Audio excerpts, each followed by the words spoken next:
Yo, what's up, everybody? Tonight we're coming at you today with another One Piece chapter review. We got One Piece chapter 1061, and it came out super early. I feel like these chapters are coming out earlier and earlier by the week, and I don't know if this is a good or bad thing, but hey, at least I get a review out today, and it's done. And you know what I mean? I don't have to wait till Friday morning or whatnot. But man, it's getting like sooner and sooner and sooner. I remember this used to happen back in 2010-ish, right around there. Like One Piece was hitting a stride with the Marineford stuff and all that stuff, and I felt like chapters are coming out a little sooner from there, and then it took like maybe a couple years after that, and then it started to slow down because people started catching up with these sites and banning them and all this other crazy stuff. So they pick certain times to release these chapters. I don't know if that's gonna happen again with these coming out early, but we'll see what happens.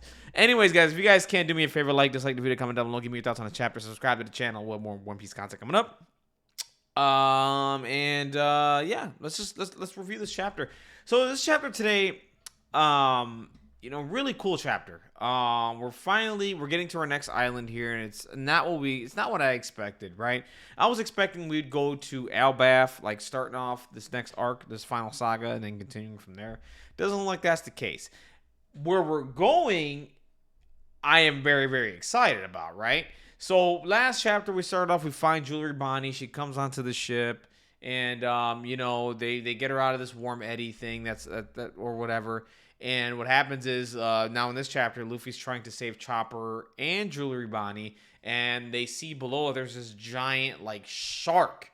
Like it's huge, like it's freaking Jaws basically. You know what I'm saying? Coming up and trying to eat everybody. It's right underneath the Sunny, which is really dangerous. It can go and eat the Sunny, right? And it's humongous. And I think they're saying it's like a mecha shark or something like that. So, I'm getting really excited when I hear that. When I see mecha, you know what I mean? When I hear mecha and when I hear like mechanical stuff, I think of one person as Vegapunk. And we'll get to that in a second. So anyway, so that's going on. And, Luffy and of course Chopper, the gag, they always go overboard on the ship. And the ship is being attacked by the shark. The shark comes up and the Sunny goes in the air from there, and everybody's trying to hold on tight. And from there, Jinbei, proving his usefulness to the crew, by the way, is going to go ahead and swim under the sea and go after Jewelry Bonnie and Luffy and go save them. This is better than Sanji doing it, Luffy doing it, because, Jinbei's a fisherman. He can breathe underwater and grab them really easily and put them up on the land. That's really smart. And we're starting to see the helmsman Jinbei bring his usefulness to the crew. Granted, he's been showing with the battle he had and all that stuff, but now we're really seeing it in action, right? With the ship shenanigans and them falling off and all that stuff. So from there, Jinbei's off the ship. He's telling Frankie what to do. Like, hey, listen, maintain the ship. I'm gonna go out and get these guys and bring them back. And then from there, the shark, attacks the Sunny with some missiles. And catches it on the side and basically capsizes the ship with everybody falling over. And there's some explosions and cannons and everything going on. And then we cut to Jinbei going and saving Jewelry Bonnie and Chopper and Luffy as well and getting them to sea. So, of course, Jinbei's doing some recovery here. And, the Mecha Shark is continuing to attack the crew. And from there, Jinbei's just maneuvering and getting them away from all these attacks and explosions and stuff like that and getting them towards land so they can be safe. From there, the ship, like I said, just went under the sea for a second, right? And from there, we see a giant mech, like this giant mech come by and just punch the hell out of the shark. And I'm sitting here thinking, oh, that's Frankie. Like, Frankie's got this new, design, mecha thing that he's been working on, you know what I'm saying? And, he's just, this giant robot. No. This is something different, and I didn't catch it the first time when I read the chapter.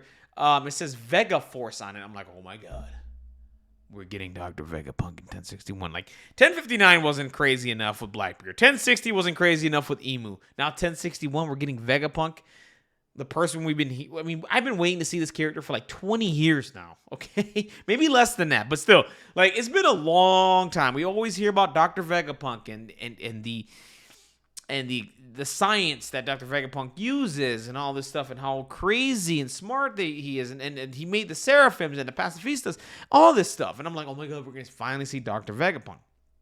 So that happens. And of course, the shark gets punched. And we cut to the G14 base here that's nearby Egghead, which is where Helmeppo and then we're going to be going.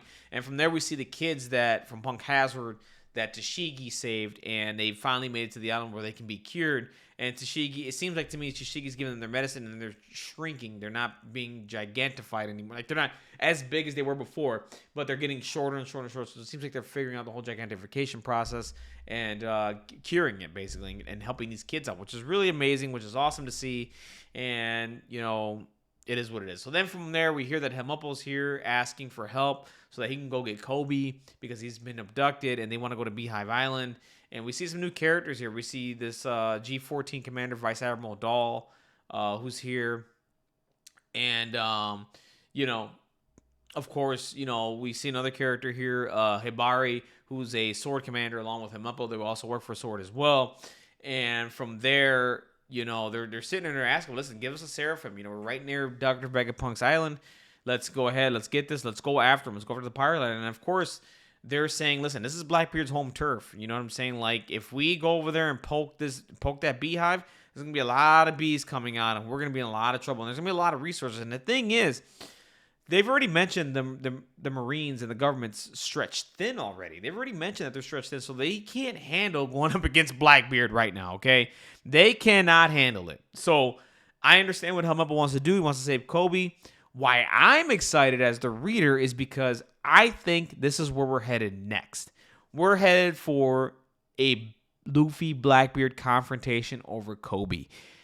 That's exciting to me. Okay, that is really, really exciting. I think this arc here that we're getting with Dr. Vegapunk and his island, and the island for Dr. Vegapunk, is like a short arc here. I think this will be like a 15-page arc, and then the rest of it's probably going to be about Blackbeard and going to you know, his island Hachinosu and taking him down and getting Kobe back. That's what I think. That's my headcanon.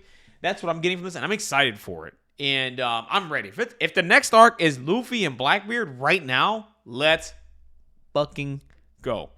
Let's fucking go right now. So the island is named Egghead Island, which reminds me of Dr. Robotnik.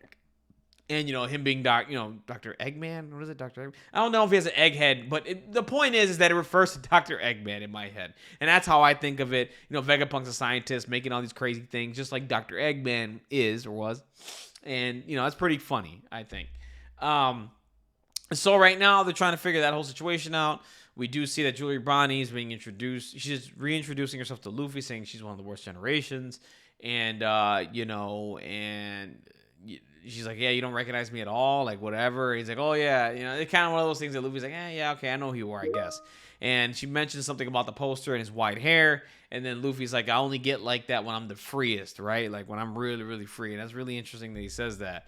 And, you know, and she's just asking questions, and that's the answer that she's gotten. And we find out here that Julie Bonnie is here because she wants to go to Egghead Island as well and ask a favor of Dr. Vegapunk. And honestly, what I think this is, what I 100% think this is Julie Bonnie is going there because we do know Julie Bonnie has a relationship with Kuma. I think the reason why she's going there is to help out Kuma retain his former self. I think that there's a possibility, and I've said this. I think I've said this a long time ago with a buddy of mine or something like that. I think Dr. Vegapunk does have a copy or something of Kuma's memories or something like that, or his personality, whatever, and can be inserted into Kuma at any point in time to recover him as a person. And that's what I think Jewelry Bonnie is here to do. And if that's the case, that is awesome. So that means we're going to get Kuma back, you know, and not be this lifeless shell of what he is. The other thing is, too, I'm wondering if Jewelry Bonnie can hand out information about Sabo and what happened at Merijoa. That's another thing that could happen there, too, because Jewelry Bonnie was there. And they did recover Kuma, and she was following Kuma when that was going on at the Reverie. So there's a lot of information, a lot of info dump that's going to happen here, and I'm really, really excited for it. And, you know, of course, they're talking about how hungry they are and find a restaurant and stuff. Of course, Luffy gags and all that stuff is pretty interesting. So what's interesting about Egghead is that they call it the island that's set to be 500 years in the future, so that it's beyond, like, their wildest imagination. Is like, this island has top-of-the-line technology, top-of-the-line things. I mean, we saw it. We already saw it with the giant mech, right? That was underwater and helping out the Straw Hats and all that stuff. So I can't wait to see this place and the information. And the other thing is too, there could be lore dumps here with them making seraphims and all this, something with the Lunarians and all that stuff. There's probably some info dump here in this arc, right? And we'll see how Vegapunk acts with pirates because, well, Vegapunk works for the government. So I don't know if Vegapunk likes the government or likes pirates. We don't know, right? All we know is that Vegapunk makes all these weapons and for the government, and they just do amazing things, right? And they hold Vegapunk to a really high standard, and they call it an island 500 years in the future is insane. So then from there we see the mech, and it's picking up the Straw Hat ship and taking it from underwater and putting it back down. And of course, Frankie's losing his mind because he's like, what the hell is this? Like, this is insane. And I would love to see, I seriously would love for Frankie to get a giant mech so that he can fight San Juan Wolf. If they ever, when Luffy and Blackbeard clash, that would be the fight for me. The two giant kaijus just going at each other. That'd be really cool. You know what I'm saying? Frankie and a giant mech and a San Juan Wolf just being a huge giant. So then from there, they're introduced to the person who's in the mech. And, of course, they're saying somebody's coming out. And, of course, this person's talking about the shark that they made and how it's a failure and the programming must be bugged and stuff like that. Like, there must be another way to do this. And, and from there, we get the reveal that this is Dr. Vegapunk. And Dr. Vegapunk is a woman, which is really interesting because I think throughout the story, Dr. Vegapunk was mentioned as a man. I don't know. Maybe I'm wrong there. I know there's been a flashback with Dr. Vegapunk from years ago with Judge and Caesar Clown, I believe, too. And it looks like they have different appearances. Here's my thing about Dr. Vegapunk, right? I think Dr. Vegapunk, because it looks like Dr. Vegapunk's been around for a long time. I personally think Dr. Vegapunk is multiple people. What I mean by that is Dr. Vegapunk think about it like this. Dr. Vegapunk created himself. Like, there's the real Dr. Vegapunk, and there's cyborgs everywhere that are Dr. Vegapunk. Like, he split his personality, or she split her personality into multiple cyborgs and robots, and that way it's kind of like similar to Dr. Doom and his Doom bots, right? You always think you got Dr. Doom, but like, it's always a Doom bot. He always makes copies of himself. So that's what I think is going on here. I think Dr. Vegapunk made a bunch of copies of themselves, and that they're all over the island doing all the kind of crazy things and monitoring everything or whatnot. I think this is one copy of Vegapunk, and I think there will be another copy of Vegapunk on Egghead Island. I think this is really, really interesting. We're finally getting Dr. Vegapunk in this story. We finally got an image to this person who's just making all these crazy weapons and just working for, like, just they hold this person to a high esteem. Like, they talk about Vegapunk very highly. So I'm ready. I can't wait. We're finally going to meet Dr. Vegapunk. I'm ready to go. And I can't wait to see where this arc is going. I think we're heading towards Beehive Island after this Egghead Island thing. And that's exciting to me. If we're going to get Luffy versus Blackbeard now, sign me up.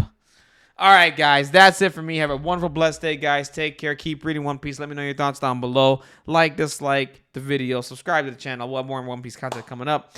Definitely give me your thoughts on this chapter. This chapter was not as good as 1061, not as good as 1060, but still good. We're getting Vegapunk. Who cares? Right? So anyways, guys, take care. Have a wonderful, blessed day. I'll catch you on the next one.